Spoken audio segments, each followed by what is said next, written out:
Sorry, I didn't see you there. Hello and welcome to Scientific Supplement Reviews, the YouTube channel entirely dedicated to investigating the science behind nutritional supplements. In today's video, I will review creatine supplements. Creatine occurs naturally in our body and plays a role in the production of ATP, the energy molecules that power our muscles. By taking additional creatine as a supplement, the theory goes, we can boost the amount of energy produced in our muscles, which in turn should allow us to work harder in the gym or on the racetrack. But are these claims actually backed by scientific evidence? Let's find out. Scientists have studied the effect of creatine supplementation in the context of three different aspects of fitness. That is, firstly, the effect on endurance, secondly, the effect on muscle and strength building, and thirdly, the effect on post-workout recovery. Here, I will provide a brief summary of what the scientific findings in these areas are.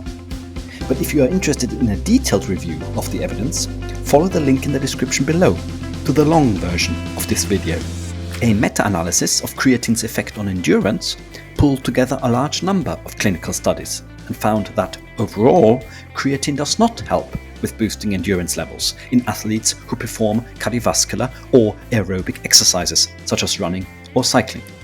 So, no evidence that creatine boosts endurance levels. But what about strength and muscle building? To study the effect of creatine supplementation on promoting muscle growth and strength, this meta-analysis pulled together the results of several clinical studies which used a precision ultrasound machine to detect small changes in muscle size after several weeks to a whole year of taking a creatine supplement accompanied by resistance training. They investigated the muscles of the upper arm and the upper leg for this study and found that, for all muscle groups investigated, there was, on average, a very small increase in muscle size at the end of the trial period, as indicated by the red dot here. Now, while that sounds very encouraging, we have to put these things into perspective. As you can see, the average increase in muscle size is less than 2 millimeters. So, if you are a bodybuilder hoping to add visible size using creatine, you're going to be sorely disappointed. In fact, as the authors of this meta-analysis point out in their publication, quote, "Our analysis of the supplementation indicates that creatine supplementation enhances regional skeletal muscle hypertrophy when combined with structured resistance training. However, compared to a placebo, the magnitude of this effect was trivial to small. As such, the practical significance and implications of this on an individual level are likely small, and that I think is being generous." Okay, so potentially minimal effect on muscle growth. Now let's finish off by looking at the potential benefits of creatine supplementation for post-exercise recovery. In other words, could creatine boost the muscle recovery process? For this, I will refer to another meta-analysis of multiple studies. In this paper, those studies are divided into two groups. There are those studies that look at the effects of creatine supplementation after acute training, meaning a one-off training session, and those that look at the effects after chronic training, meaning multiple training sessions over a period of several weeks. The results are interesting. Looking at levels of certain muscle damage markers in the blood of athletes to monitor their recovery process, the study authors find opposing effects of creatine following acute versus chronic exercise. In the acute setting, creatine seems to help with muscle recovery, as demonstrated by higher levels of muscle damage markers being measured in the placebo group.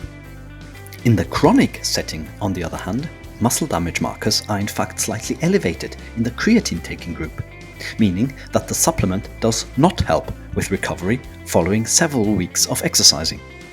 So, this then completes the third and final part of this supplement review, with the verdict for creatine's effect on muscle recovery being a mixed picture. It suggests that there is some benefit to muscle recovery following short bouts of one-off training sessions, but no benefits long-term. And this leaves us with the all-important question of, is creatine supplementation worth it? Well, I have to say I am very disappointed, especially if you think about the hype that surrounds the creatine supplementation industry. Clearly, the scientific evidence provides a sobering antidote to that state of hyper-enthusiasm which the fitness world finds itself in when it comes to creatine.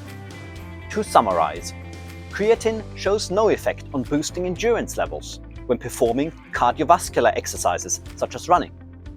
It seems to have an almost negligible effect on muscle growth in people who lift weight, and it isn't any good at helping with muscle recovery in people who exercise regularly. Consequently, when we take a look at the all-important traffic light classification system, creatine supplements get a red light from me. So, there you have it. I hope you have enjoyed this scientific supplement review of creatine. Please like and subscribe, and if you're interested in a more detailed review of creatine supplements, which covers all the relevant clinical studies more extensively, then please follow the link in the description below. Finally, as always, let me know in the comments about any other supplements you would like me to review.